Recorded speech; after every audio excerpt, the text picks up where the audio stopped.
गेली 23 वर्षे या ठिकाणी अखंड हरिनाम सप्ताह भरपूर स्वरूपामध्ये थाटामाटामध्ये असणारा या ठिकाणी संपन्न झाला आणि यावर्षी असणारं हे 24वे असणारं हे वर्ष. या ठिकाणी स्थापनेच्या बाबतीमध्ये जर बोलायचं म्हटलं तर 1999च्या साली असणारी ही स्थापना आणि या ठिकाणी आशीर्वादाच्या स्वरूपामध्ये जर बोलायचं म्हटलं तर ब्रह्मलीन गुरुवर्य सच्चिदानंद एकनाथ बाबा चव्हाण ज्यांना आपण मास्तर म्हणतो, तसेच वैकुंठवासी सद्गुरू विष्णुपंत पिंगळे महाराज कल्याण व गुरुवर्य चंद्रभान पगार बाबा कल्याण, तसेच वैकुंठवासी सद्गुरू वामन बाबा गुरुवर्य सावळाराम महाराज डोंबेवली, सद्गुरू शंकर महाराज रसाळ दादा इचलकरंजी, रसाळ संप्रदाय संतभूमी तरडगाव यांचा असणारा ह्या अखंड हरिनाम सप्ताह करता असणारा आशीर्वादाचा असणारा भाग. तसेच या ठिकाणी या अखंड हरिनाम सप्ताहामध्ये जे काही दररोजच्या नित्यनियमाप्रमाणे काही दैनंदिन असणारे काही कार्यक्रम या ठिकाणी होणार आहेत, ते म्हणजे सकाळी असणारं विष्णू सहस्रनाम, ज्ञानेश्वरीचं असणारं पारायण असेल, गाथा भजन असेल आणि दुपारच्या वेळेला शिवमहापुराणाची असणारी कथा, तसेच रात्री असणारा सुंदर असणारा हरिपाठाचा असणारा कार्यक्रम, तसेच रात्री हरिकीर्तनाचा कार्यक्रम, त्याच्यानंतर असणारा हरिजागराचा कार्यक्रम आणि नंतर असणारा काकड आरतीचा असणारा हा कार्यक्रम, असा अखंड हरिनाम सप्ताह या ठिकाणी महावैष्णव माऊली ज्ञानेश्वर मंदिर LIG 1 sector number 3 Kalamboli Navi Mumbai यांनी या ठिकाणी अखंड हरिनाम सप्ताह या ठिकाणी आयोजित केलेला आहे. आज कथेचा असणारा हा प्रथम असणारा हा दिवस आहे. गेली 5 ते 6 वर्षापर्यंत आपण या ठिकाणी जी कथा श्रवण केलेली आहे, 3 वर्षापर्यंत श्रीमद भागवत महापुराणाची कथा आपण श्रवण केली आणि 3 वर्षापर्यंत श्रीराम कथा आपण या ठिकाणी श्रवण केली. यावर्षी कथेमध्ये काहीतरी असणारा बदल म्हणून, नवीन काहीतरी आपल्याला श्रवण करण्याकरता मिळावं म्हणून यावर्षी शिवमहापुराणाची असणारी कथा या ठिकाणी आयोजित केलेली आहे. आता शिवमहापुराणाची जर कथा जर आपल्याला श्रवण करायची म्हटलं आणि या ग्रंथाला सुरुवात जर करायची म्हटलं तर कार्य कुठलंही असो, कार्याला जर सुरुवात करायची असेल तर अगोदर मंगल करावं लागतं. म्हणजे कार्य कुठलंही कार्य असो, त्या कार्याला सुरुवात जर करायची असेल तर अगोदर मंगल करावं लागतं. आणि त्या मंगलाच्या स्वरूपामध्ये जर बोलायचं म्हटलं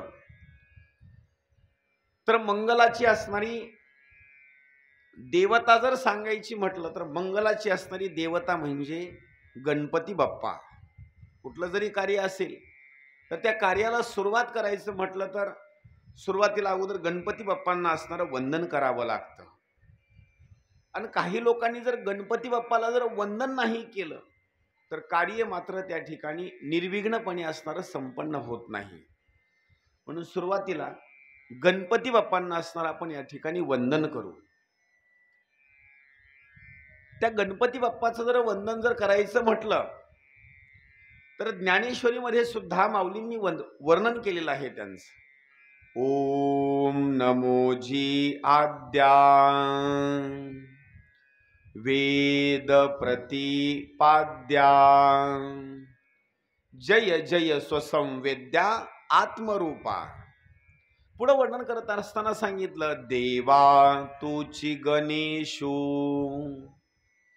सकलार्थमती प्रकाशो म्हणे निवृत्ती दासू अवधारी जोजी.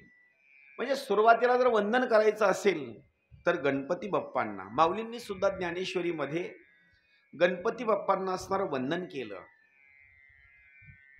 आणि आपल्या जीवनामध्ये जीवन जगत असताना जर कुठलं जरी कार्य सुरुवात करायचं असेल तर गणपती बाप्पापासूनच सुरुवात करावं. का? गणपती बाप्पाची आरती सुद्धा फार सुंदर आहे. सुख करता दुःख हरता वारता विघ्नाची नुरवी पुरवी प्रेम कृपा जयाची. म्हणजे वंदन करत असताना, कार्याला सुरुवात करत असताना सुरुवातीला गणपती बाप्पाला असणारं वंदन करावं. ज्यावेळेला त्रिपुरासुर नावाच्या दैत्याचा वध करण्याकरता भगवान शंकरांना जायचं होतं, त्यावेळेला त्यांनी काय केलं, गणपती बाप्पा हे माझे सुपुत्र आहेत आणि त्यांना काय वंदन करायचं आहे म्हणून त्यांनी वंदन केलं नाही. पण घटना अशी घडू लागली, त्यांनी ज्यावेळेला समोर बाण धरला ना, धनुष्यबाण, त्यावेळेला समोरचं काही दिसत नव्हतं. अनेक देवता मंडळीला प्रश्न विचारला, मी त्रिपुरासुर नावाच्या दैत्याचा वध करण्याकरता जात आहे, पण असं का होत आहे? सांगितलं, देवा, कार्य कुठलंही असो, कार्याला सुरुवात केली ना, तर कार्याला सुरुवात केल्याच्या नंतर अगोदर गणपती बाप्पाला वंदन करावं लागतं आणि मग कार्याला सुरुवात करावी लागते. त्यावेळेला भगवान शंकरांनी सुद्धा जे वंदन केलं तर ते वंदन केलं सुरुवातीला गणपती बाप्पांना. आणि एवढंच नाही, नामदेव महाराजांनी सुद्धा श्रीकृष्ण भगवंताची कथा आणि लीला वर्णन करायची होती, त्यावेळेला सुद्धा सगळ्यात सुरुवातीला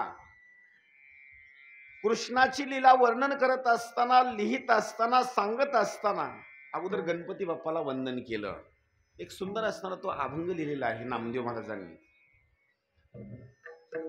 लंबोदरा तुझा शोभे शुंडा दंड,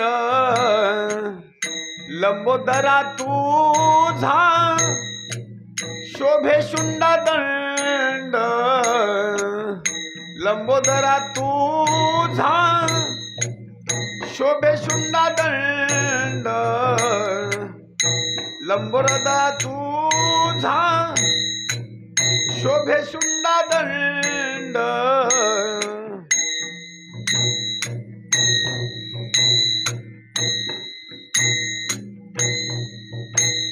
करी तसे खंड दूषणाचा,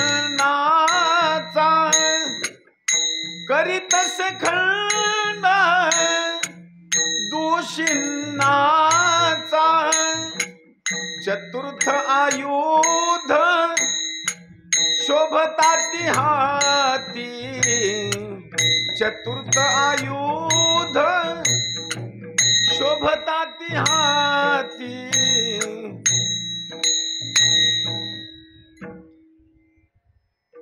लंबोदरा तुझा शोभे शुंडा दंड आणि करीत असे खंड दुषिन्नाचा. इथं वर्णन केलेलं आहे. लंबोदरा, ज्यांचं पोट असं लंबोदरा आहे, म्हणजे ज्यांचं पोट मोठं आहे. लंबोदरा म्हणजे ज्यांचं पोट कसं आहे, मोठं आहे. लंबोदरा तुझा म्हणजे तुमचा शोभे शुंडा दंड, म्हणजे तुमची जी असणारी जी सोंड आहे का नाही, ते तुमच्या ठिकाणी असणारी साजिरी दिसते आणि ती सोंड तुम्हाला शोभून असणारी दिसते. आणि त्या सोंडचं काय वर्णन करावं? करी तसे खंड दुषिन्नाचा. तुमची जी सोंड आहे का नाही, त्या सोंडचं दर्शन जर घेतलं तर सोंडेचं दर्शन घेतल्याच्या नंतर आमच्या पाठीमागं लागलेले जे काही दुश्चिन्ह आहेत, जे अपशकुन आहेत, जर तुमच्या सोंडचं दर्शन घेतलं तर मोठमोठे असणारे विघ्न सुद्धा निरसन होऊन जातात. अशी तुमची असणारी ती सोंड आहे. लंबोदरा तुझा शोभे शुंडा दंड, अन करीतसे खंड दुशिन्नाचा. एवढंच नाही देवा, चतुर्थ आयुध शोभताती हाती. तुम्हाला हात किती आहेत? चतुर्थ म्हणजे 4 असणारे तुम्हाला हात, आणि त्या 4 हातामध्ये असणारे आयुध मात्र शोभतात.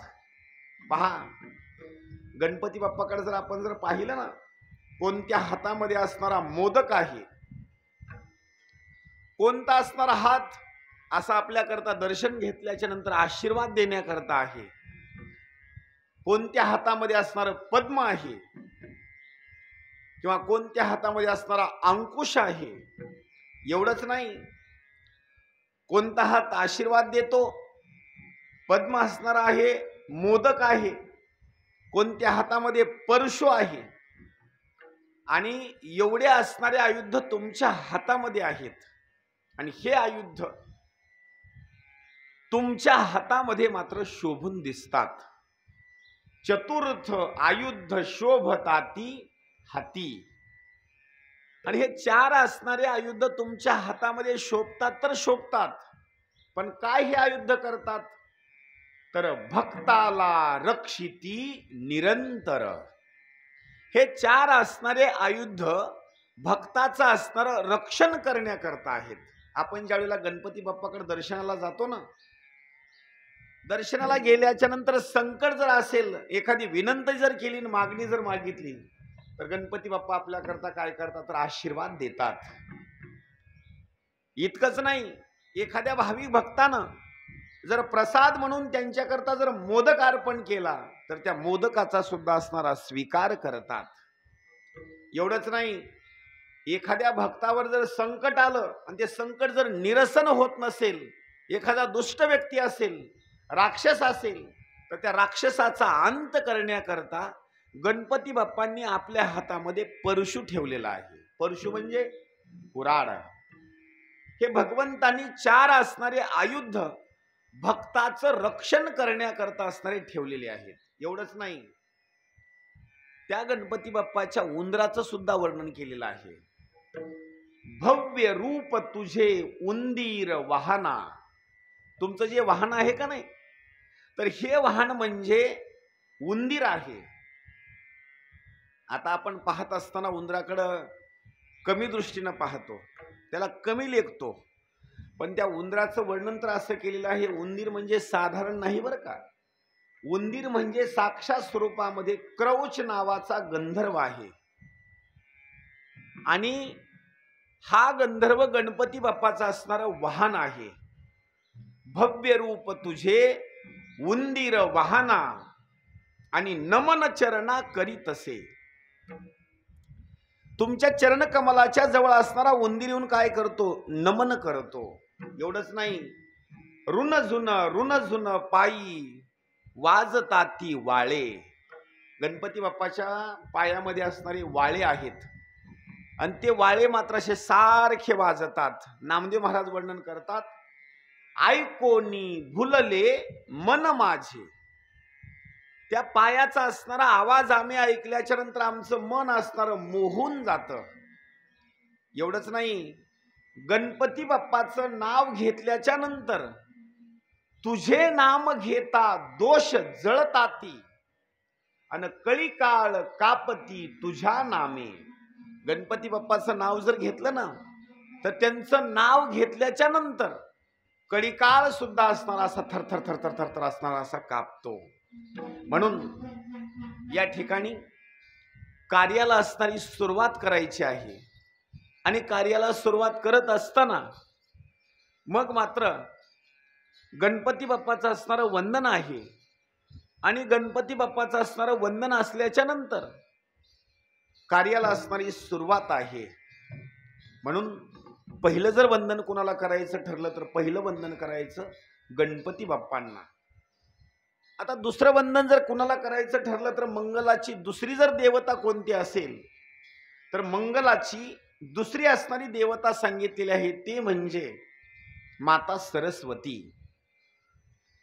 आणि सरस्वती मातेनं जर एखाद्या लेकरावर जर कृपा केली आणि त्या लेकराला जर बोलता येत नसेल आणि सरस्वती मातेनं जर त्या लेकरावर कृपा केली तर सरस्वती मातेनं कृपा केल्याच्या नंतर मूक लेकरू सुद्धा बोलण्याकरता सुरुवात होतं.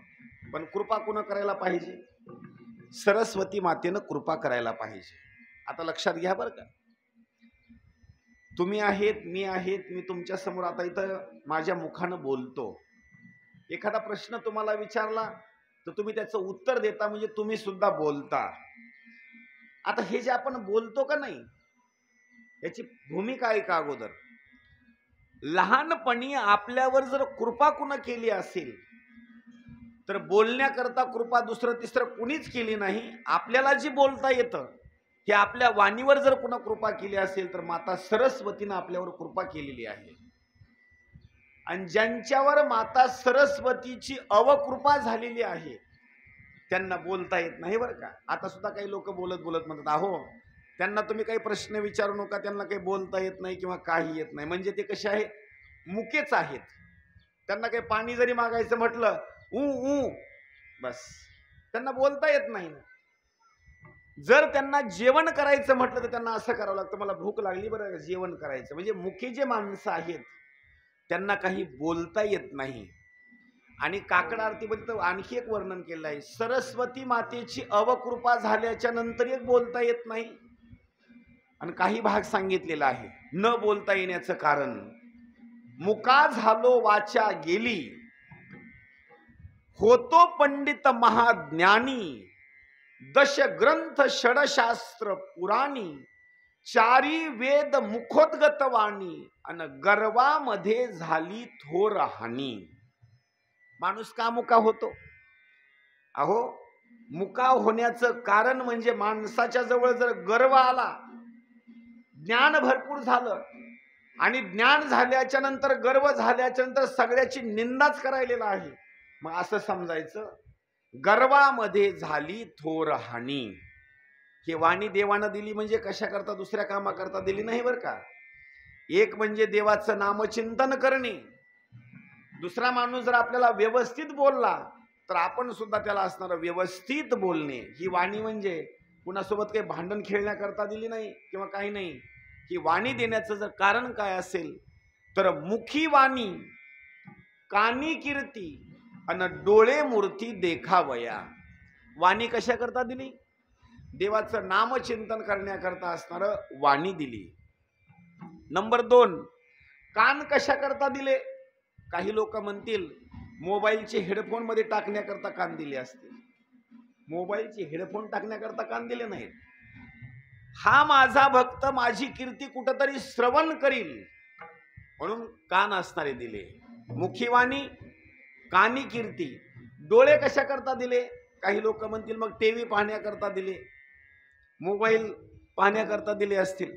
याच्याकरता देवानं डोळे दिले नाहीत.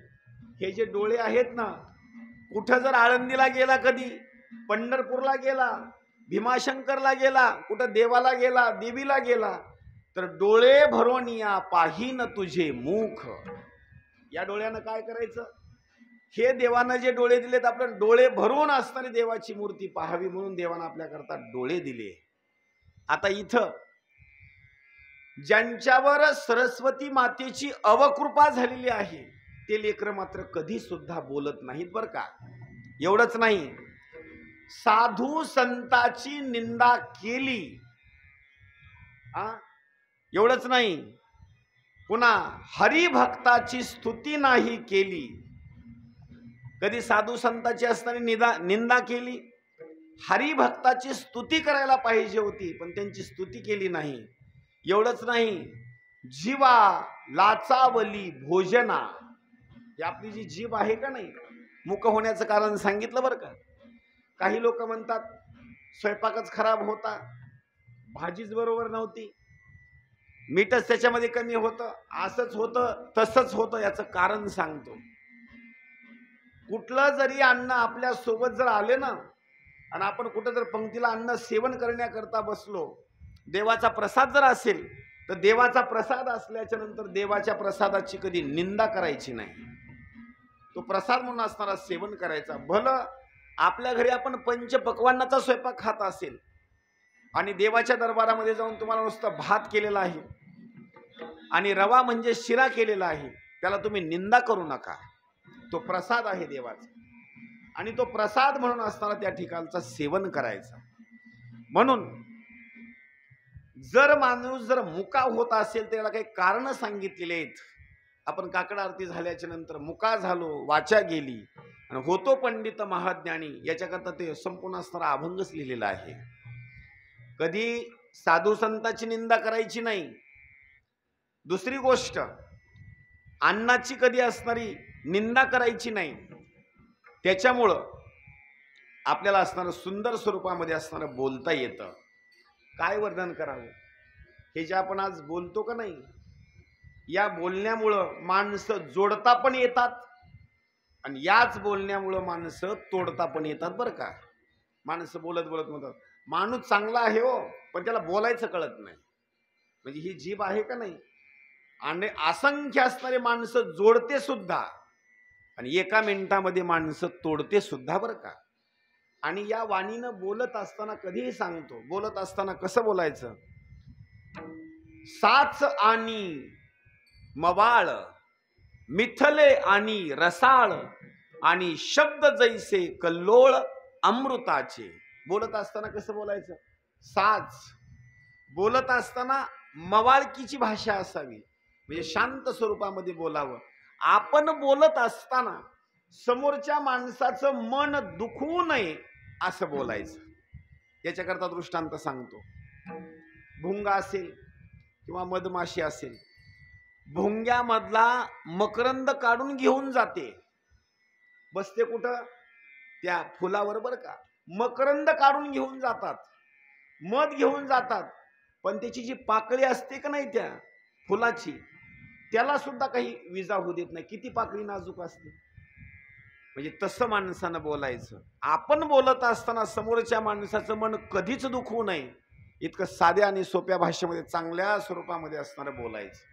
म्हणून इथं बोलत असताना आपल्यावर जी कृपा केलेली आहे ते माता सरस्वतीनं असणारी कृपा केलेली आहे. आणि ते एक वर्णन केलेलं आहे. या जगतामधल्या सगळ्या असणाऱ्या ज्या स्त्रिया आहेत, या स्त्रियाचं एक वर्णन सांगतो. सगळ्या स्त्रिया म्हणजे देवीचे असणारे अवतार आहेत. सगळ्या ज्या स्त्रिया आहेत ना, या देवीचे असणारे अवतार आहेत. पुरुष मंडळीचं वर्णन जर करायचं म्हटलं तर देवता मंडळी आहेत, हे असणारे अवतार घेतलेले आहेत. आणि कधी वर्णन सांगतो, निंदा मत करना किसी की, सच्ची बात कबीर जी की. नारी की निंदा मत कर यारो, नारी रतन की खान है.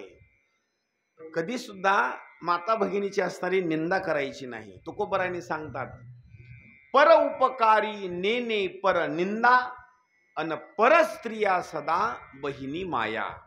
म्हणजे स्त्रियांची कधी असणारी निंदा मात्र कधी करायची नाही. पुढं वर्णन केलेलं आहे. मग स्त्रीच्या स्वरूपामध्ये अवतारामध्ये जर वर्णन जर करायचं म्हटलं तर माता पार्वती असेल, माता सरस्वती असेल, माता सावित्री असेल, अनुसया असेल, लक्ष्मी असेल, दुर्गा माता असेल, असे असंख्य असणारे अवतार आहेत. हे म्हणजे देवीच्या स्वरूपामध्ये आहेत. इथं जर दुसरं वंदन कुणाला करायचं म्हटलं तर दुसरं वंदन करत असताना माता सरस्वती म्हणा की किंवा जगदंबिका असणारी आई म्हणा, तुळजापूर निवासिनी असणारी आई. मग दुसरं असणारं वंदन या ठिकाणी आपण त्या आईला असणारं करू.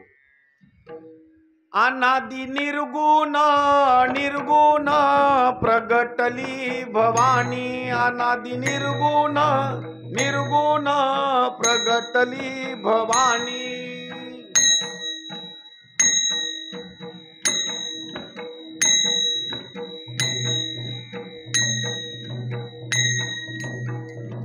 मोह महिषासुर महिषासुर मर्दनाला गुणी, मोह महिषासुर महिषासुर मर्दनाला गुणी.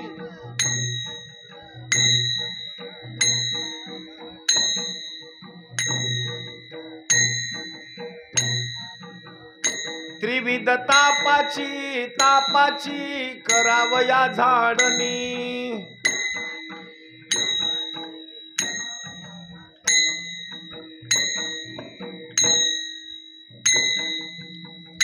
भक्ता लागी तू लवलाही, भक्ता लागी तू पावसी निर्वाणी। आईचा जोगवा मागन, आईचा जोगवा मागन, आईचा जोगवा मागेन, जोगवा मागेन। दुसरं जर वंदन कुणाला करायचं असेल तर अनादि निर्गुण प्रगटली भवानी, मोह महिषासुर मर्दना लागुनी। त्रिविध तापाची कराया झाडणी, अन भक्ता लागी तू पावसी निर्वाणी। आईचा जोगवा मागेन। आता माता सरस्वती असेल, तुळजापूर निवासिनी असणारी आई असेल, आता ही आई काय करते आणि ही आई का अवतीर्ण झाली याचं वर्णन सांगतो। ही आई कशी आहे? अनादि निर्गुण प्रगटली भवानी। अनादि या शब्दाचा अर्थ असा होतो जिचा कधी अंत नाही, जिचा कधी जन्माचा असणारा भाग नाही, किती वर्षाचे हे कुणाला सांगता येत नाही, अनादि आहे। अ म्हणजे नाही, नादी म्हणजे किती वर्षाची आहे, किती कालावधीची आहे कुणाला सांगता येत नाही। बरं किती वर्षापर्यंत राहणार आहे हे सुद्धा सांगता येत नाही। ही अशी असणारी अनादि आई, अनादि निर्गुण प्रगटली भवानी। का प्रगट झाली? मोह महिषासुर मर्दना लागुनी। काही लोक म्हणतात महिषासुर नावाच्या दैत्याचा वध करण्याकरता ही आई असणारी प्रगट झाली। नवरात्रामध्ये आपण वर्णन करतो ना, पण इथं वर्णन असं केलेलं आहे, मोह महिषासुर म्हणजे महिषासुर नावाच्या दैत्याचा वध करण्याकरता ही असणारी आई प्रगट झाली। मग महिषासुर असणारा जो दैत्य आहे का नाही, तो दैत्य वेगळा आणि आपल्या जवळ असणारा एक हृदयामध्ये असणारा एक दैत्य राहतो। कोणता दैत्य राहतो? तर त्या दैत्याचं नाव सांगितलेलं आहे मोह। म्हणजे आपल्याजवळ एक दैत्य आहे, कोणता? मोह, बर का।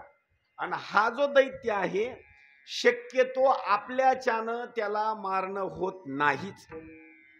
आपल्याला जर एक खोली असेल तर आपल्याला वाटतं 2 असाव्या, 2 असले तर वाटतं 4 असाव्या, 2 एकर जमीन असेल तर वाटतं 4 एकर असावी, थोडं सोनं असेल तर आपल्याला असं वाटतं जास्त सोनं असावं। म्हणजे याची भूमिका अशी सांगतो तुम्हाला की आपल्या जवळ असणारा जो मोह आहे हा आपल्याच्यानं कधी सुद्धा मारू शकत नाहीत आपण, म्हणजे आपण समाधानी नाहीत। आपल्या जवळचा मोह मारण्याकरता जर समर्थ कोण असेल तर फक्त असणारी अनादि निर्गुण प्रगटली भवानी। आपल्या जवळचा मोह घालवण्याकरता दुसरं तिसरं कुणी समर्थ नाही, आणि आपण आपला मोह घालू सुद्धा शकत नाही। फक्त वरून बोलत असताना म्हणतो देवा आता पुष्कळ दिलं बरं का, भरपूर झालं आता, एवढंच म्हणतो। पण जर दुसऱ्याची श्रीमंती पाहिली तर आपल्याला लगेच असं वाटतं आपल्याला सुद्धा एवढं असावं बरं का। म्हणजे आपल्या जवळचा मोह मात्र निघून जात नाही। पण आपल्या जवळचा मोह घालवणारी जर कोण असेल तर ती तुळजापूर निवासिनी माता सरस्वती असेल किंवा जगदंबिका असेल, तीच असणारी आई आपल्या जवळचा मोह घालवते। एवढंच नाही, आपल्या जवळ त्रिविध तापाची कराया झाडणी।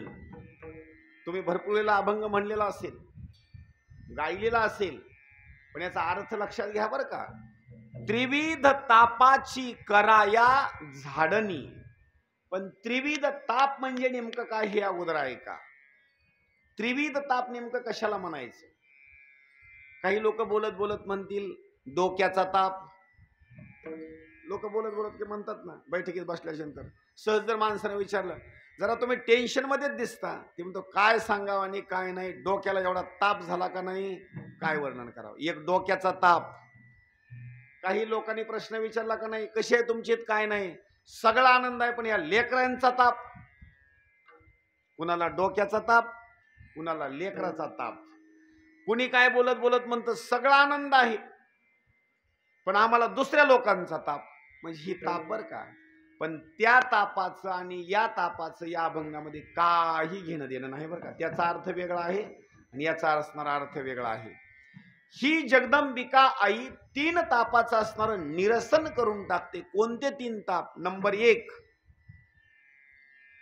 आध्यात्मिक ताप, आधी भौतिक ताप आणि आधी दैविक ताप. किती ताप झाले? 3 ताप झाले बरं का. नंबर 1 पहिला कोणता? आध्यात्मिक ताप. नंबर 2 आधी भौतिक ताप आणि नंबर 3 आधी दैविक ताप. पण या तापाचं वर्णन जर करायचं म्हटलं, हे ताप कसे आहेत, ह्याचे नाव वेगळे आहेत. तुम्हाला नाव व्यवस्थित सांगतो. आध्यात्मिक असणारा जो ताप आहे, या तापाचं वर्णन केलेलं आहे. देही प्रगटे रोग व्याधी, तेने आहाळली तापे बुद्धी. म्हणजे आपल्या शरीराचा असणारा जो ताप आहे, याला म्हणायचं आध्यात्मिक ताप. कोणता ताप? तुम्ही कथेला येऊन बसलात, अर्धा तास झालं, पाऊण तास झालं येऊन बसलात. काही जणाला जास्त वेळ बसता येत नाही. कुणाचे गुडघे तरी दुखणार, कुणाची कंबर तरी दुखणार, कुणाच्या पायाला मुंग्या तरी येणार. कुणी म्हणतं मला जास्त वेळ बसल्याच्या नंतर चक्कर येते, मला ते बसणं शक्य होत नाही. आता ही जी भूमिका आहे का नाही, कुणाचे गुडघे दुखणं, कुणाची कंबर दुखणं, कुणाचे चाळे दुखणं, मणके दुखणं, ही जी भूमिका आहे, याचं प्रमाण तुम्हाला असं सांगतो. हे शरीरामधला असणारा हा ताप आहे, आध्यात्मिक ताप पहिल्या क्रमांकाचा. आणि हा ताप आज अनेक लोक आहेत, वयोवृद्ध झाल्याच्या नंतर अनेक डॉक्टरकडे गेले आणि त्यांना बोलण्याकरता सुरुवात केली, अहो काय करावं, आमचे गुडघेच आम्हाला साथ देत नाही. तो आता वयोवृद्ध माणसं म्हणतात बरं का, आमचे गुडघे साथ देना, कंबर साथ देना आणि आमचे मणके चाळे सुद्धा साथ देना, सारखे दुखत आहे. त्याचं कारण सांगतो. सगळा आनंद आहे, पण सगळा आनंद असून सुद्धा त्यांना शरीर साथ देत नाही. किंवा काही लोकांना रोग आहे आणि या रोगाचं सुद्धा प्रमाण सांगतो. भोगे रोगा जोडो निया दिले अनिका आणि आरुचिते हो का आता सकळा पासोनी. असा माणूस कुठला नाही की ज्याला रोग नाही. काही ना काही त्याला रोग आहे बरं का. कुठला तरी त्याला असणारा रोग आहे. कुणाला पित्ताचा त्रास आहे, कुणाला दुसरा कुठला त्रास आहे. असा एक माणूस नाही त्याला काही आजार नाही, काहीतरी त्याला असणारा आजारच आहे. मग हे सगळे जे आजार आहेत का नाही, हे शरीराची असणारी भूमिका सांगितलेली आहे. आणि शरीराचे सगळे असणारे जे आजार आहेत, मी तर सांगतो ना, सगळ्या जणांना असं वाटतं की आजारी आपण पडल्याच्या नंतर आपण डॉक्टरकडे गेल्याच्या नंतर दुरुस्तच हो. अजिबात नाही बरं का. वेळ जर आपल्यावर जर आली तर डॉक्टर साहेब काय करतात माहिती का, 1 लाख 2 लाख 4 लाख 5 लाख भरून घेणार आणि पुन्हा एकदा सांगणार, आता तुम्ही देवावर विश्वास ठेवा. आपण म्हणतो एवढा पैसा दिला, आता पेशंटला वाचवा ना, बरं करा ना. अजिबात नाही. शेवटी डॉक्टर सांगतात देवावर विश्वास ठेवा. म्हणजे डॉक्टर जरी झाले तर डॉक्टर सुद्धा होऊन सुद्धा सगळा असणारा जो काही भाग आहे, शेवटी त्यांचं सुद्धा मत आहे देवावर असणारा तुम्ही असणारा भार टाका. एवढं जरी संशोधन जरी असेल तर शेवटी त्यांचं सुद्धा मत देवाकडेच आहे. म्हणजे शरीराचा झालेला रोग बरा करण्याकरता डॉक्टर तर आहेतच आहेत, पण त्या सगळ्यात जणांचा असणारा डॉक्टर जर कोण असेल तर देव. आणि इथं देवीचं स्वरूप तसं सांगितलेलं आहे. तुमच्या शरीराचा आध्यात्मिक असणारा ताप घालवण्याकरता जर इथं कोण असेल तर दुसरं तिसरं कोणी नाही, माझी तुळजापूर निवासिनी असणारी आई जगदंबिका आहे. तोच तुमचा आध्यात्मिक ताप घालवणारी आहे. नंबर 2 पहिला आहे आध्यात्मिक ताप म्हणजे शरीराचा. नंबर 2 दुसरा भाग सांगितलेला आहे तो म्हणजे भौतिक ताप. भौतिक ताप म्हणजे आपण कुठं शेतामध्ये चाललो किंवा दुसरी गोष्ट आपण रोडनी चाललोत किंवा रस्त्यानं चाललोत, काही वेळेला आपण व्यवस्थित चालत आहोत पण भौतिक तापाची आपण शिकारी सुद्धा बनतो. कसे बनतो सांगतो. उदाहरणार्थ, रात्रीची वेळ आहे, रस्त्यानं तुम्ही चाललात, अचानकपणे साप आला आणि सापावर आपला असणारा पाऊल पडणार किंवा सर्प आपल्याला दंश करणार. हा कुणाकून ताप आहे आपल्याला? दुसऱ्या व्यक्तीकून, बरं का, म्हणजे दुसऱ्या असणाऱ्या जीव जंतूकून आपल्याला ताप आहे. दुसरी गोष्ट, रस्त्यानं चाललात, अचानकपणे कुत्रा आलं ना आपल्या, त्यानं पायाला पकडलं. त्याला काय आपण दगड मारलेला नाही किंवा काही नाही किंवा काहीच नाही, पण तरी सुद्धा एखाद्या वेळेस अचानकपणे अशी घटना घडते की ते आपल्याला दंश करतात. मग ह्या घटना होऊच नाही आणि ह्या घटना घडूच नाही, न घडवणारी जर देवी कोणती असेल तर ती तुळजापूर निवासिनी असणारी आई किंवा माता सरस्वती. भौतिक तापापासून आपलं संरक्षण करण्याकरता जर कोण असेल तर तीच असणारी देवी म्हणजे माता सरस्वती. आणि तिसरा एक भाग सांगतो. पहिला ताप शरीराचा, दुसरा ताप लोकांचा. म्हणजे एखाद्या वेळेस शेतकरी जर असतील, एखाद्या वेळेस त्यांनी भुईमुंगाचा असणारा भाग पेरला. भुईमुंग कळतो ना तुम्हाला? हा, आता ही शहरी भाग आहे बरं का. मका असते, बाजरी असते, ज्वारी असते. आपण ज्यावेळेला पेरतो का नाही, पेरल्याच्या नंतर त्याचं संरक्षण आपल्याच्यानं होत नाही. त्याला काही वेळेला काय होतं, हरणं येतात आणि हरणं असणारे खाऊन टाकतात. काही वेळेला डुक्कर येतात आणि त्याला असणारी नासाडी करून टाकतात. म्हणजे आपल्याला कोणाचा ताप आहे? माणसाचा ताप नाही, पण भौतिक असणाऱ्या जीव जंतूचा असणारा, प्राण्यांचा असणारा आपल्याला ताप आहे. मग त्यांच्यापासून आपल्या पिकाचं संरक्षण व्हावं, आपलं संरक्षण व्हावं, याच्याकरता, ते संकट दूर करण्याकरता जर कोण असेल तर दुसरं तिसरं कोणी नाही, फक्त माता सरस्वती आई जगदंबिका आहे. आणि नंबर 3, तिसरा असणारा एकच भाग सांगितलेला आहे, तो म्हणजे आधी दैविक तापापासून आपली सोडवणूक कोणीच करणार नाही. आधी दैविक तापापासून सोडवणूक करणारी जर कोण असेल तर माता सरस्वती, नवे माता जगदंबिका.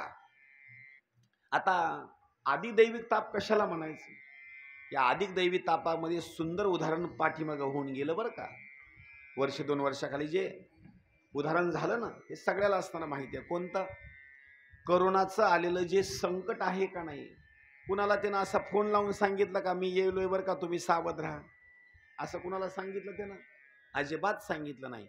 अचानकपणे असणारा दैवी संकटाचा भाग येणे आणि त्याच्यामध्ये काही मृत्यू होणे किंवा आपल्याला काहीतरी त्रास होणे, हा दैवी संकटाचा असणारा भाग आहे. याच्या पुढे आणखी सांगतो. दैवे अतिवृष्टी का अनावृष्टी, राजकीय लुटीला झाला कष्टी. पहा, पाऊस आती पाडणे किंवा पाऊस आती पडणे तुमच्याही हातामध्ये नाही आणि माझ्याही हातामध्ये नाही. अतिदैविक असणारा ताप आहे. बर, अति पाऊस पडला, अति पाऊस पडल्याच्या नंतर अनेक जीवजंतू मरण पावतात. नंबर 2, बर, पाऊस जास्त पडला तरी नुकसान आहे आणि पाऊस एकदम कमी जरी पडला तरी माणसाचं नुकसानच आहे. का? पाणी पिण्याकरता मिळत नाही, जीवजंतूला पाणी मिळत नाही. मग या जी गोष्टी घडतात का नाही, याचं दुसरं तिसरं काही कारण नाही. आधी दैविक तापाचा असणारा, संकटाचा असणारा भाग आहे. आज करोनापासून आपली जर सोडवणूक, मुक्तता जर झाली असेल तर एकमेव मित्र असं सांगतो, माऊलींची आपल्यावर कृपा आहे, विठ्ठल आणि रुक्मिणीची आपल्यावर कृपा आहे, आदिमाया शक्तीची आपल्यावर कृपा आहे, म्हणून एवढ्या मोठ्या संकटामधून असणार आपण वाचलो. आता क्षणभरापर्यंत असणारा पाठीमागचा इतिहास आपण आठवा. कशा कशा लोकांचा मृत्यू झाला आणि किती लोकांचे असणारे वाईट हाल झाले. घराच्या बाहेर सुद्धा निघता आलं नाही, पैसा जवळ नव्हता, कसं राहायचं, कसं खायचं, कुठं जाता येत नव्हतं, येता येत नव्हतं. एवढ्या भयान संकटामध्ये विचार करा, देवानं आपल्याला वाचून ठेवलं, माता सरस्वतीनं वाचून ठेवलं. आणि हे वाचून ठेवण्याचं कारण म्हणजे एकच, की आज आपण पुढे चालून माऊली मंदिराला आपण सप्ताहाला सहकार्य करू. हे माझे कामाचे माणसं आहेत म्हणून देवानं आपल्याला वाचवून ठेवलं बरं का. आणि बिनकामाचं जे भंगार होतं का नाही, ते कुठल्याच कामाचं नाही. मग ते आपण बिनकामाचं भंगार मात्र घरामध्ये कधी ठेवत नाहीत. भंगारवाला की त्याला देऊन टाकतो. तसं देवानं काय केलं माहिती का, हे कुठल्याच कामाला येत नाहीत, त्यांच्याकरता मात्र मृत्यू बरं का. इथं आदिमाया शक्तीनं नवे नवे तुळजापूर निवासिनी नवे सरस्वती माता आपल्यावर त्यांनी असणारी कृपा केली. म्हणून तर म्हणतात ना, त्रिविध. त्रिविध म्हणजे तीन. त्रिविध तापाची कराया झाडणी आणि भक्ता लागी तू पावसी निर्वाणी. जर भक्तावर जर संकट आलं ना आणि भक्तानं जर हात जोडले, तर हात जोडल्याच्या नंतर ती आई साक्षात स्वरूपामध्ये प्रसन्न होते, समोर थांबते, भक्तावर आलेलं संकट निरसन करून टाकते. भक्ता लागी तो पावसी निर्वाणी. आणि आईचा जोगवा जोगवा मागेन. कोणता जोगवा? त्या जोगव्याची साधी भाषा सांगतो. जोगवा मागणं म्हणजे परडी हातामध्ये घेणं, पीठ मागणं, डाळ मागणं, तेल मागणं, वेगवेगळे असणारे काही पदार्थ असणारे पदार्थ मागणं. पण जोगवा हा सोप्या भाषेतला सांगतो बरं का. पण अध्यात्माच्या दृष्टिकोनामधून किंवा देवाकड किंवा देवीकडे आईकडे मागणी मागत असताना काही मागू नये. मागणी मागत असताना एकच आईकडे मागणी मागायची. मागणे एक तुझ प्रती आहे, देसील तरी पाहे पांडुरंगा. या संतास निरवी हेची मज देई, आणि अनिक तुझ काही न मागो देवा. किंवा आकल्प आयुष्य व्हावे तया कुळा, माझिया सकळा हरीच्या दासा. कल्पनेची बाधा नव्हे कोणी काळी, आणि ही संत मंडळी सुखी असो. किंवा हीच व्हावी माझी आस, जन्मोनजन्मी तुझा दास. आणि पंढरीचा वार करी, वारी चुको न दे हरी. आईकडे जोगवा मागत असताना हा जोगवा मागावा. आई आम्हाला हाच जोगवा दे बरं का, दुसरं तिसरं काही देऊ नको. मग इथं एक वर्णन केलेलं आहे. ही आई माता सरस्वती मंगलाची असणारी ही दुसरी देवता आहे. नंबर 1 गणपती बाप्पा, नंबर 2 माता सरस्वती. आता तिसरं जर वंदन कुणाला जर करायचं जर ठरलं, तर इथं तिसरं वंदन करत असताना ज्यांच्या बाबतीमध्ये किंवा ज्यांचं आपण संपूर्ण चरित्र इथं आज आपण 7 दिवसापर्यंत श्रवण आणि कथा करणार आहोत, त्यांना वंदन करत असताना त्यांचं वर्णन असं केलेलं आहे. भगवान शंकर. भगवान शंकराचा जन्म कधी झाला असं आपल्याला सांगता येईल का? भगवान शंकराचा जन्म सांगता येत नाही बरं का, ते कधी जन्माला आले. बर, प्रभू श्रीरामचंद्रजीचा जन्म कधी झाला हे सांगता येईल का आपल्याला? नाही सांगता येतं ना. प्रभू श्रीरामचंद्रजीचा जे जन्म झालेला आहे ते आपल्याला सांगता येतं. उत्तम हा चैत्र मास, ऋतू वसंताचा दिवस, अन शुक्ल पक्ष ही नवमी, उभे सुरवरते योमी. मध्यानासी दिनकर, पळभरी होय स्थिर. म्हणजे प्रभू श्रीरामचंद्रजीचा जन्म चैत्र महिन्यामध्ये दुपारी 12 वाजता झाला. म्हणजे प्रभू श्रीरामचंद्रजीचा जन्म सांगता येतो. पुढे प्रश्न विचारतो, कृष्णाचा जन्म झाला असं सांगता येईल का आपल्याला?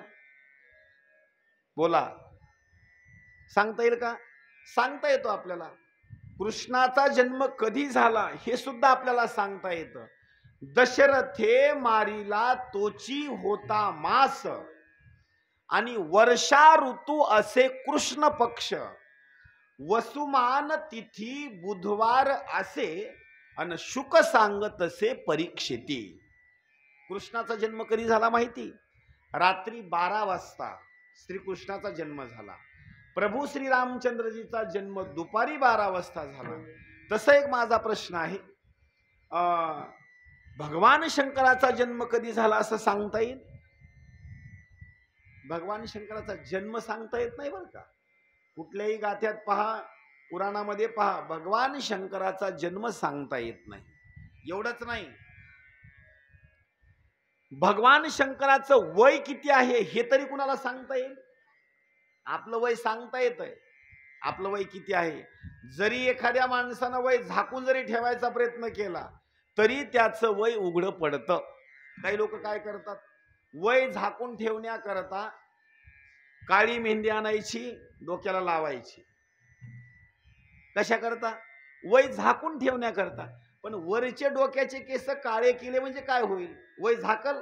मधून उगवणारे तर पांढरेच उगवणार आहेत ना. म्हणजे वय झाकण्याचा जरी प्रयत्न केला तर वय ते झाकत नाही. पण भगवान शंकराच्या बाबतीमध्ये वर्णन असं केलेलं आहे, त्यांचं वय किती वर्षाचं हे कुणाला सांगता येत नाही.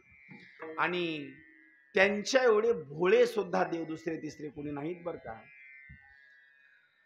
शिव भोळा चक्रवर्ती,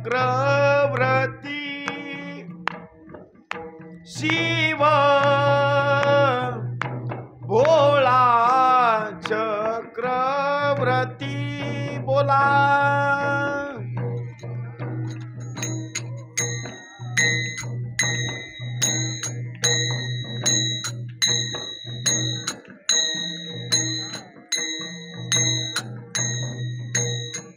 शिव भोळा चक्रवर्ती, शिव भोळा चक्रवर्ती.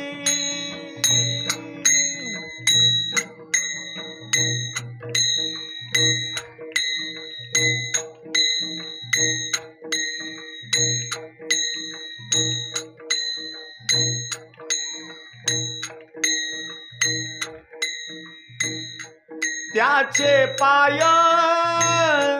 माझे चित्ती, माझे चित्ती. बोला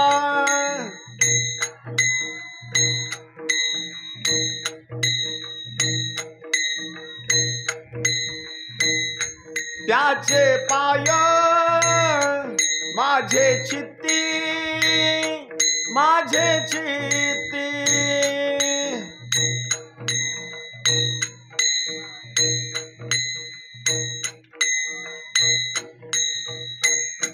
वाचे वदता शिव नाम, वाचे वदता शिव नाम.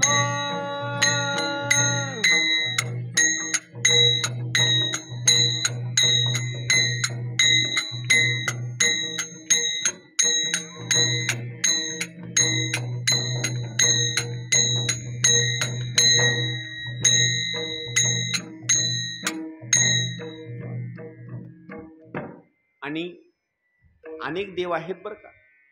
अनेक देव असून सुद्धा दुसरे देव मात्र चतुर आहेत. पण भगवान शंकर एकदम एकदम एकदम असणारी भोळे आहेत. लोक म्हणतील भोळे म्हणजे त्यांना काही कळतच नसेल. तसं भोळे नाहीत बरं का ते. भक्तानं केलेली जी भक्ती आहे त्या केलेल्या भक्तीवर एखाद्या भक्तानं काही मागू द्या, भोळ्या असणाऱ्या, उदार असणाऱ्या, अंतकरणानं असणाऱ्या त्या भक्ताला असणारं देऊन टाकतात. अहो काय काय देतात. दृष्टांत जर पाहायचं म्हटलं का नाही, राजा रावण आला आणि राजा रावणानं काय मागावं देवाला? आत्मलिंग मागितलं. आत्मलिंग. आत्मलिंग म्हणजे कळतं का? आपला आत्मा. हो, आता लोक बोलत बोलत म्हणतात तुमच्याकरता मी काही करतो बरं का, काही तुम्हाला देईल. पण दुसऱ्याकरता आपण कधी जीव देताल का आपला? अजिबात नाही बरं का, कधीच देणार नाही. सगळ्यात जास्त जर आपलं प्रेम कशावर असेल तर सगळ्यात जास्त आपलं प्रेम सांगितलेलं आहे आपल्या जीवावर, आपल्या प्राणावर. ते कसं प्रेम आहे तुम्हाला सांगतो. उदाहरणार्थ आपलं शरीर आहे. अगोदर सगळ्यात जास्त असणारं प्रेम आपल्या अगोदर शरीरावर. आजार झाला आपल्याला आणि डॉक्टरकडे गेलो, डॉक्टरने सांगितलं तुम्हाला जर वाचायचं असेल तर तुमच्या पायाचा अंगठा काढावा लागेल. माणूस काय म्हणतो माहिती का वाचण्याकरता? डॉक्टर साहेब मला मरायचं नाही बरं का, अंगठा काढून टाका.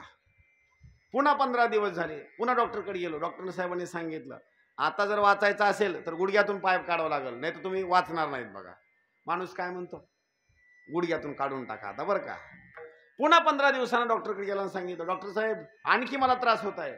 मग आता एक करावं लागेल, इथून 2 तुमचे पाय काढावं लागतील, नाही तर तुम्ही जास्त दिवस वाचणार नाही, तुम्ही मरून जाणार. माणूस काय करतो माहिती का, तरी म्हणतो पाय काढून टाका, पण मरू मात्र वाटत नाही. शेवटी देहापेक्षा सुद्धा सगळ्यात जास्त जर प्रेम कशाचं असेल किंवा कशावर असेल तर आपल्या जीवावर, बरं का, आपल्या आत्म्यावर प्रेम आहे.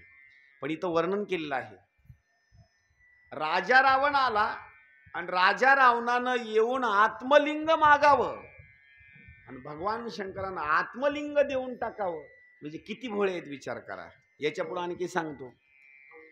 राजा रावण आला आणि राजा रावणानं सांगितलं, तुमची असणारी जी पत्नी आहे ना, ती पत्नी मला लंकेला घेऊन जायची आहे, ती लंकेला असणारी मला ती पत्नी तुम्ही द्या. दिली का नाही? राजा रावणाच्या सोबत भगवान शंकरांनी पार्वती मातेला सुद्धा असणारं पाठवलं, नवे नवे खांद्यावर असणारा घेऊन गेला तो राजा रावण. एवढंच नाही, एवढे भोळे या जगतामध्ये दुसरे तिसरे कोणीच नाहीत बरं का. म्हणून म्हणतात, शिव भोळा चक्रवर्ती त्याचे पाय माझे चित्ती, वाचे वदता शिवनाम आणि तयान बाधे क्रोध काम. चांगली गोष्ट आहे बरं का, लक्षात ठेवा. तुम्ही तुमच्या मुखानं सारखं असं म्हणत राहायचं, शिव शिव शिव.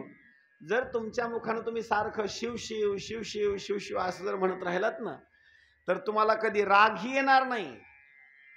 तयान बाधे क्रोध आणि काम, म्हणजे नंबर 1 त्या माणसाला कधी राग येणार नाही, आणि नंबर 2 ला पापी असणारी वासना सुद्धा त्याच्या हृदयामध्ये कधी येणार नाही. म्हणजे एक राग येणार नाही, आणि नंबर 2 ला भूमिका अशी सांगितलेली आहे, पापी वासना त्याच्या हृदयामध्ये कधी येणार नाही. पुढे तर असं वर्णन केलं, भगवान शंकराची जर स्तुती जर तुम्ही कराल, धर्म अर्थ काम आणि मोक्ष, किती गोष्टी सांगितल्या?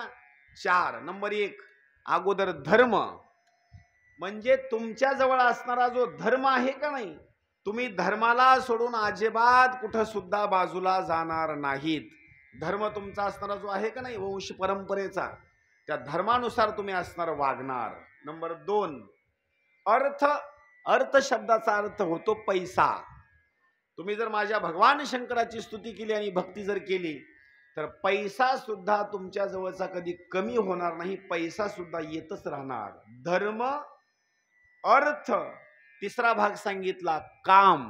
काम म्हणजे एखाद्या वेळेस मुलाला नोकरी असेल, एखाद्या वेळेस दुसरा कुठला लग्नाचा प्रश्न असेल किंवा दुसरं कुठलं कार्य असेल, एखाद्या वेळेस आपल्याला काही दुसरी एखादी भूमिका काही खरेदी करायची आहे किंवा कुठलं काम असेल, आपलं जे काम होत नसेल, माझ्या भगवान शंकराची स्तुती करा. धर्म अर्थ आणि काम, म्हणजे तुमचं काम सुद्धा तिथं होणार. आणि शेवटी सांगू, तुम्हाला मोक्ष सुद्धा असणारा मिळणार. मोक्ष शब्दाचा अर्थ असा होतो की त्या माणसाला पुन्हा जन्मही नाही आणि त्या माणसाला पुन्हा मरण सुद्धा नाही. आणि एक गोष्ट सांगतो बरं का, जन्माला येणं सुद्धा सुखाचं नाही आणि मरणं सुद्धा सुखाचं नाही. त्याचं एक कारण सांगतो. आता आपल्या कुणाचं वय 40 वर्ष आहे, कुणाचं वय 50 वर्ष आहे, कुणाचं 60 वर्ष वय आहे. आता आपल्या वयाकडे आपण पाहिल्याच्या नंतर आपल्याला काही वाटत नाही, पण काही छोटे छोटे लेकरं आहेत बरं का, तुम्ही तुमच्या डोळ्यानं पाहता, ज्या लेकराचं वय किंवा दिवस, कुणाचं वय 4 महिन्याचं आहे, कुणाचं वय 5 वर्षाचं आहे किंवा कुणाचं वय असणारं 6 महिन्याचं आहे, ते छोटे छोटे चिमुकले लेकरं बघा बरं का तुम्ही. यदा कदाचित तुमचं पोट दुखू लागलं तर तुम्ही काय करता, लिंबू घेणार, खायचा सोळ्या घेणार आणि पिणार. त्याचं पोट दुखत आहे, पण त्या लेकराला सांगता येतं का? लेकराला सांगता येत नाही बरं का. लेकरू रडण्या करता सुरुवात करतं, आणि लेकरानं रडण्या करता सुरुवात केल्याच्या नंतर आईला असं वाटतं की लेकराला भूकच लागली, पण त्याचं खरं पोट दुखायलेलं आहे.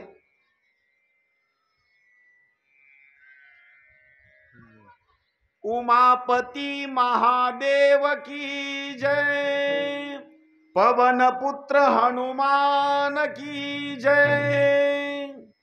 पीटी आहे का? पीटी नाही का? आहे का पीटी मध्ये? नाही. पीटी असेल तर बघा बरं मध्ये.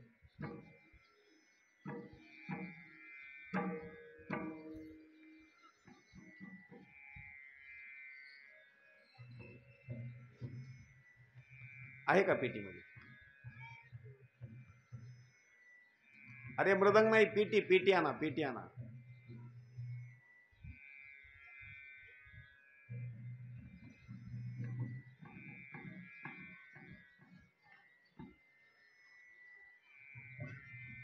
नाही ना पीटी? वर आहे, वर आहे.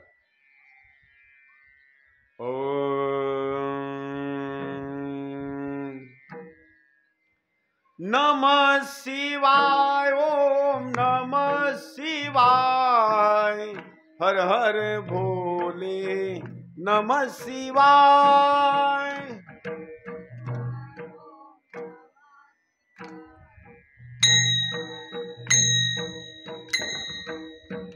हरि हरि नमः शिवाय, ओम नमः शिवाय, हर हर भोले नमः शिवाय।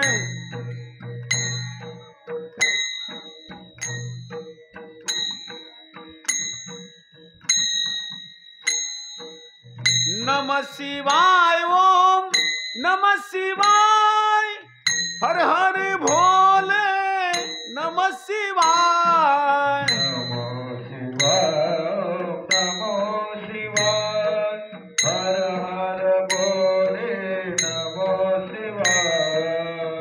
नमः शिवाय, ओम नमः शिवाय, हर हर भोले नमः शिवाय।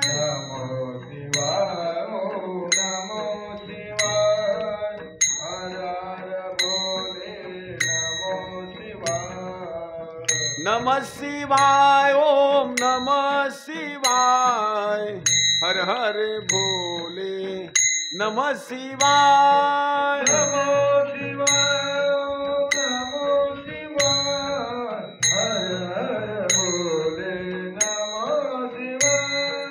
नमः शिवाय, ओम नमः शिवाय, हर हर भोले नमः शिवाय।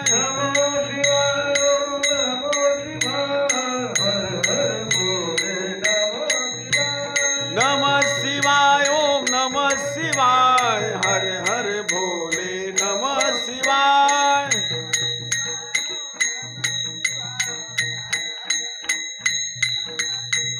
नमः शिवाय, ओम नमः शिवाय, हर हर भोले नमः शिवाय।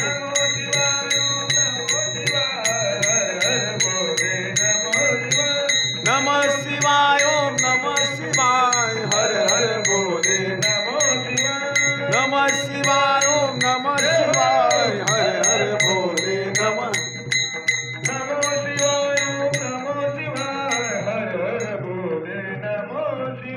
उमापति महादेव की जय, पवन पुत्र हनुमान की जय, बोलो रे भाई सब संतन की जय। या ठिकाणी गुरुवर्य भरतजी महाराज लहाने गुरुजी या ठिकाणी आता त्यांची असणारी साथ आपल्याला या ठिकाणी आता कथी करता असणारी मिळणारी आहे.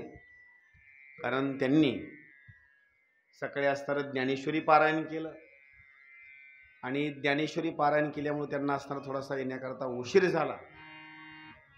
पण आता त्यांची असणारी सुंदर असणारी आपल्याला या ठिकाणी गायनाच्या स्वरूपामध्ये आणि पेटीच्या स्वरूपामध्ये असणारी सुंदर स्वरूपामध्ये असणारी या ठिकाणी आपल्याला साथ त्यांची मिळणार आहे.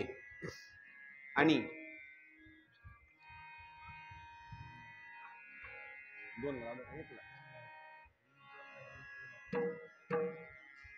नाही तू छाप टाकू नको, राहू दे.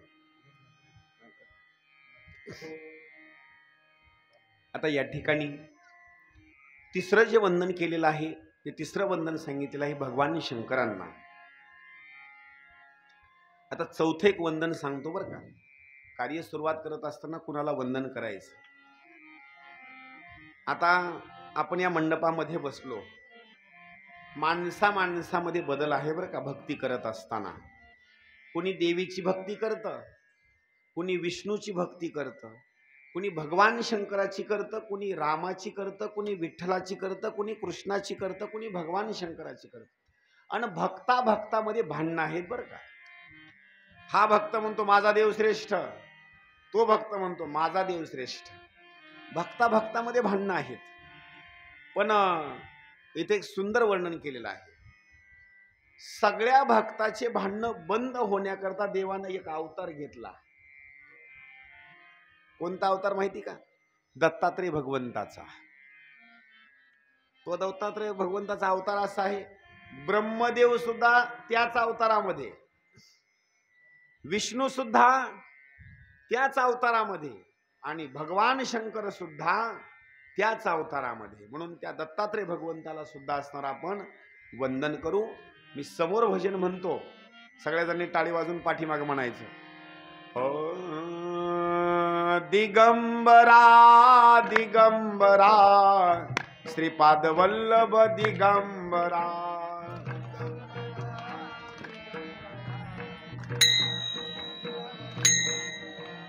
दिगंबरा दिगंबरा श्रीपाद वल्लभ दिगंबरा. दिगंबरा दिगंबरा श्रीपाद वल्लभ दिगंबरा. श्रीपाद वल्लभ दिगंबरा. दिगंबरा दिगंबरा श्रीपाद वल्लभ दिगंबरा.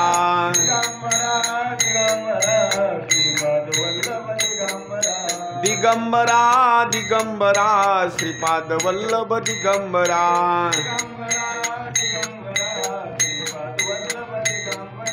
श्रीपाद वल्लभ दिगंबरा. श्रीपाद वल्लभ दिगंबरा. दिगंबरा दिगंबरा श्रीपाद वल्लभ दिगंबरा.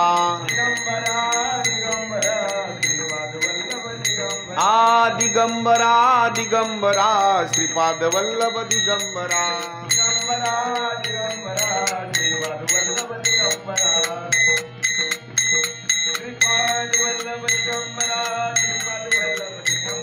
श्रीपाद वल्लभ दिगंबरा. श्रीपाद वल्लभ दिगंबरा. श्रीपाद वल्लभ दिगंबरा. श्रीपाद वल्लभ दिगंबरा.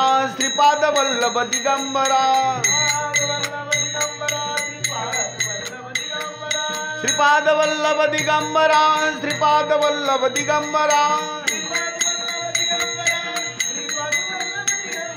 श्रीपाद वल्लभ दिगंबरा.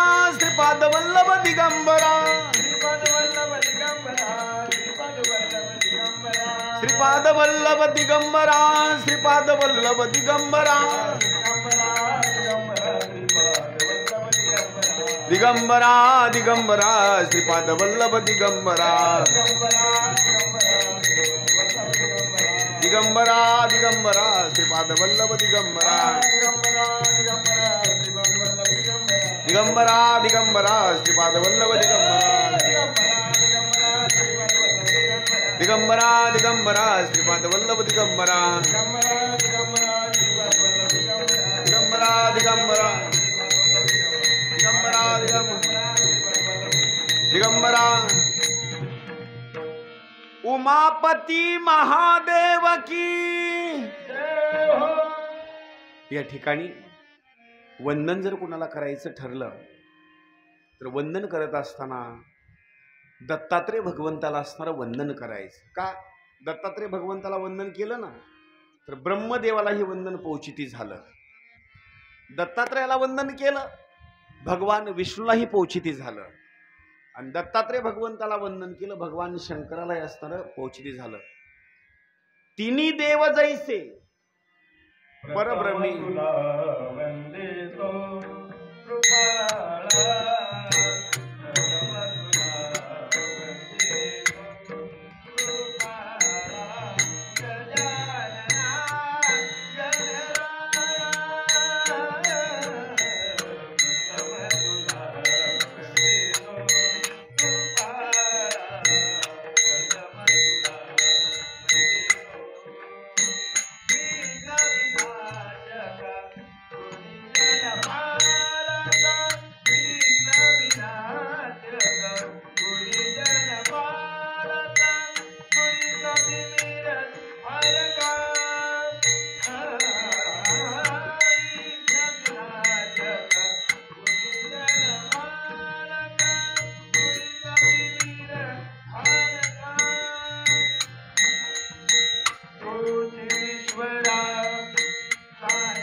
प्रथम तुला वंदितो. बस या ठिकाणी वंदनाच्या स्वरूपामध्ये गणपती बाप्पा असतील, नवे नवे दत्तात्रय भगवंत असतील. अवधूत चिंतन श्री गुरुदेव दत्त किंवा दिगंबरा दिगंबरा श्रीपाद वल्लभ दिगंबरा. आता याच्यानंतर जर वंदन कोणाला करायचं म्हटलं ना, तर याच्यानंतर वंदनाची असणारी जी देवता आहे, वंदन करत असताना प्रभू श्रीरामचंद्रजीला असणारं वंदन.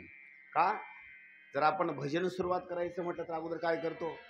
रामकृष्ण हरीपासून असणारं सुरुवात करतो आणि तिथून पुढे मग अभंगाला सुरुवात.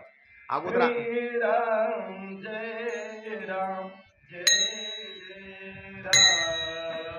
श्री राम जय राम जय जय राम श्री राम जय राम जय जय राम श्री राम जय राम जय जय राम श्री राम जय राम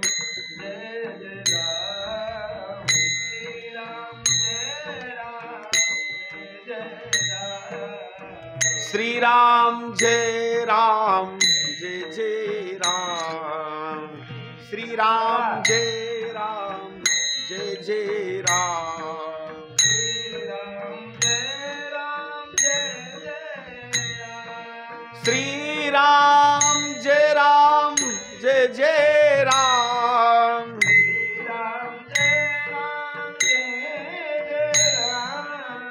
श्री राम जय राम जय जय राम. वाजव.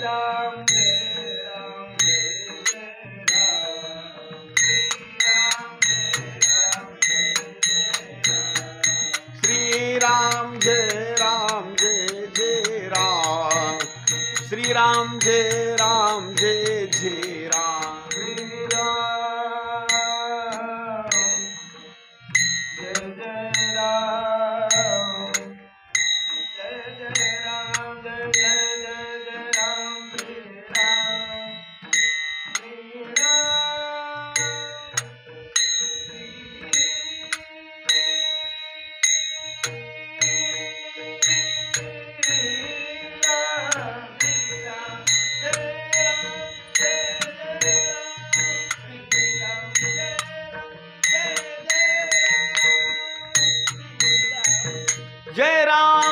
जय जय जय राम श्री राम श्री राम जय राम जय जय राम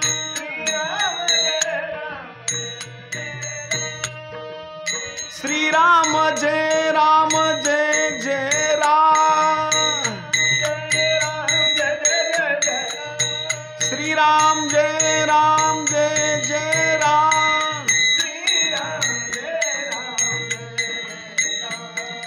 श्री राम जय राम जय जय राम आ श्री राम जय राम जय जय राम श्री राम जय राम जय जय राम श्री राम जय राम जय जय राम श्री राम जय राम जय जय राम श्री राम जय राम जय जय राम श्री राम जय राम जय जय राम श्री राम जय राम जय जय राम श्री राम जय राम जय जय राम श्री राम जय राम जय जय राम रघुपति राघव राजा राम पतित पावन सीताराम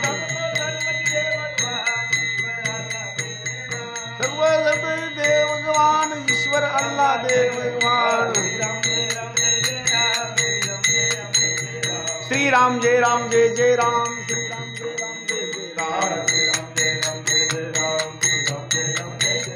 श्री राम जय राम जय जय राम श्री राम जय राम जय जय राम श्री राम जय राम जय जय राम श्री राम जय राम जय जय राम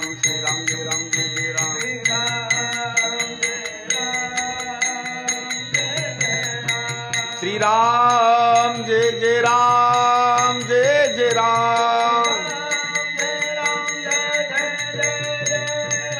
श्री राम जय राम जय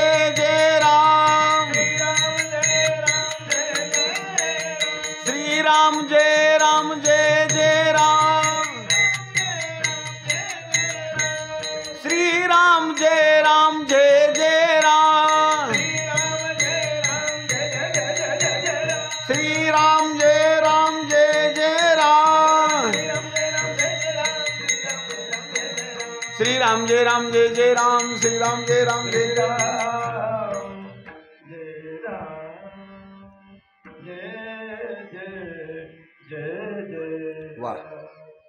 या राम नामाचं असणारं जे भजन आहे का नाही आणि राम नाव जे आहे का नाही, या राम नामाचा महिमा असणारा श्रवण करा. किती नाव देवाचं श्रेष्ठ आहे. राम कृष्ण नामे हे दोन्ही साजिरे आणि हृदयी मंदिरी स्मरा कारे. तुम्हाला तुमची जर सोडवणूक करून घ्यायची असेल किंवा आपली सोडवणूक आपल्याला जर करून घ्यायची असेल तर दोन नावानंच आपली सोडवणूक होते बरं का. कोणत्या? एक राम आणि दुसरा असणार कृष्ण. माऊली वर्णन करतात, आपोली आपण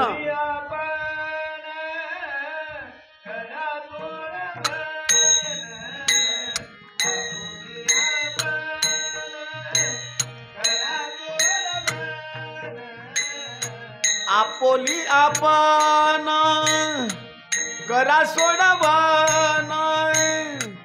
आपोली आपण करा सोडवन.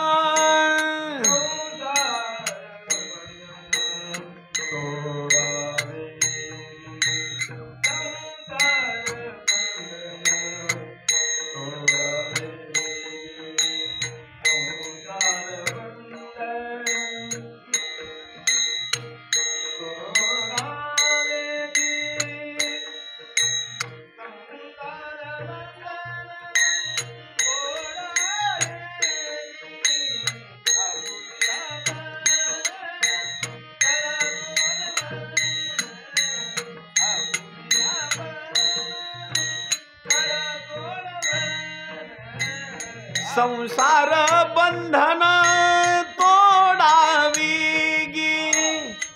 संसार बंधन तोडावी गी. आपोली आपण करा सोडवन. आपोली आपण करा सोडवन.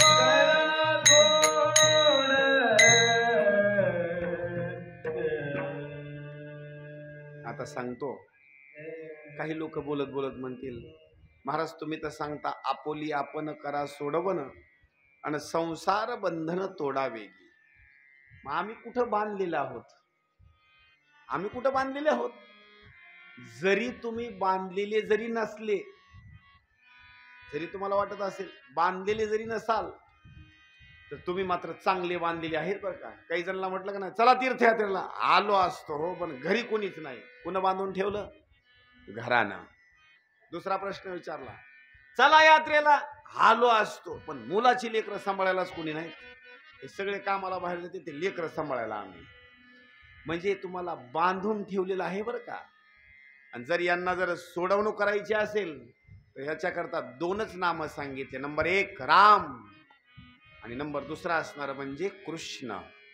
कुठेही बसा, बसल्याच्या नंतर मुखानं असणार राम आणि नंबर 2 असणार कृष्ण. राम नावानं कोण कोण तरलं, राम नावानं कोण कोण तरलं असं जर प्रश्न बोलायचा म्हटलं तर नाथबाबांनी वर्णन केलं आहे. पशु पक्षी श्वापद नाव कशी घेतो लक्षात ठेवा बरं का. पशु पक्षी श्वापद कीटक भ्रमर राम नामे उद्धार एकची होय. कोण कोण तरलं सांगतो. नंबर 1 पशु तरले राम नामानं. पशु म्हणजे ज्या वेळेला युद्ध झालं का नाही, त्या युद्धामध्ये अनेक असणारे पशु सुद्धा मरण पावले. घनघोर युद्ध होतं पण त्यांनी सुद्धा त्या युद्धामध्ये राम नामाचं असणारं स्मरण केलं आणि त्यांचा सुद्धा मृत्यू झाला. ते सुद्धा तरले पशु. राम म्हणता रामची होई रे. राम म्हणता रामची. राम राम म्हणता रामची होईचे. पदवी बैसोनी पदवी घेणे, पदवी बैसोनी पदवी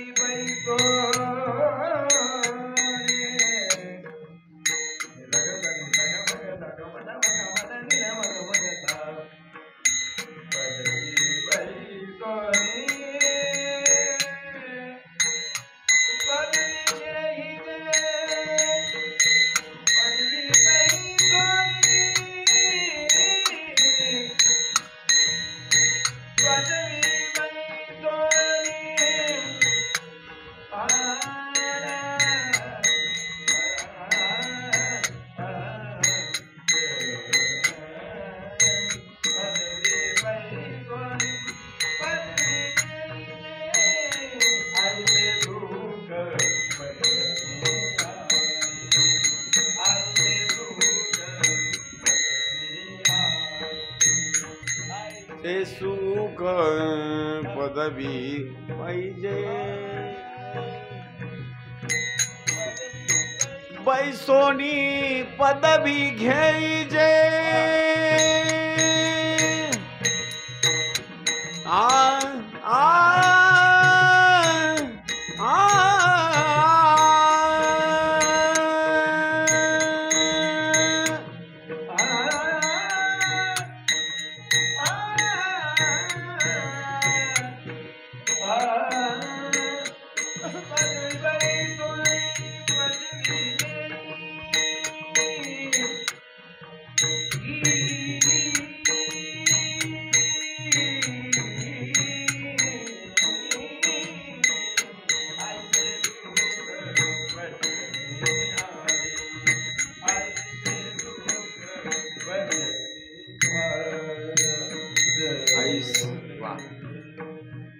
राम म्हणता रामची होईजे आणि पदवी सोनी पदवी घेईजे.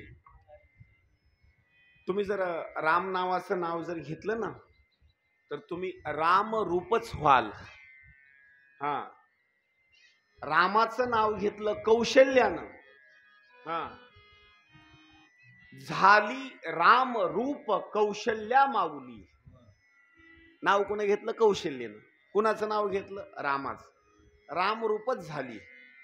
एवढंच नाही, पुढं तर वर्णन केलं आहे. पशु नंबर 2 ला पक्षी. राम नावाचं नाव घेतल्याच्या नंतर पक्षी सुद्धा तरले. जटायू कोण होता? जटायू कोण होता? पक्षीच होता ना जटायू. त्याला पंखच होते. आणि शेवटच्या मरते वेळेला कुणाचं नाव घेतलं? रामाचंच नाव घेतलं बरं का. आणि शेवटच्या वेळेला रामाचं नाव घेऊन घेऊन घेऊन अहो स्थान कोणतं मिळालं? मरण होते वेळेस माझ्या भगवंताची मांडी मिळाली. मांडी. आणि मांडी मिळाली आणि मांडीवर त्यानं प्राण सोडला. तो जटायू तरला का नाही? तरला बरं का. पशु पक्षी.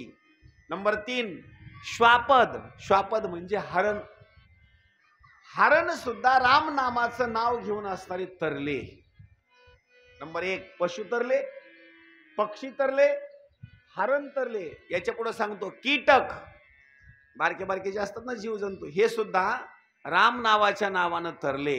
जग में सुंदर आहे तो नाम, जग में सुंदर आहे तो नाम, काय कृष्ण तो जगा,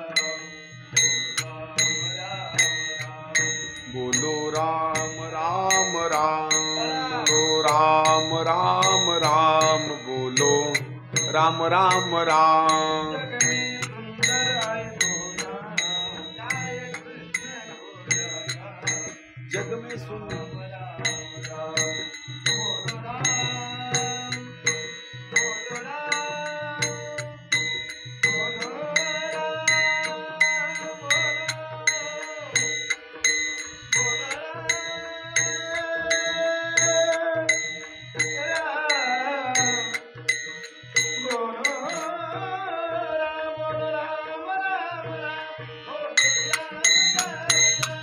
बोलो राम राम राम, बोलो श्याम श्याम श्याम, बोलो राम राम राम, बोलो श्याम श्याम, बोलो राम राम राम, बोलो श्याम श्याम श्याम,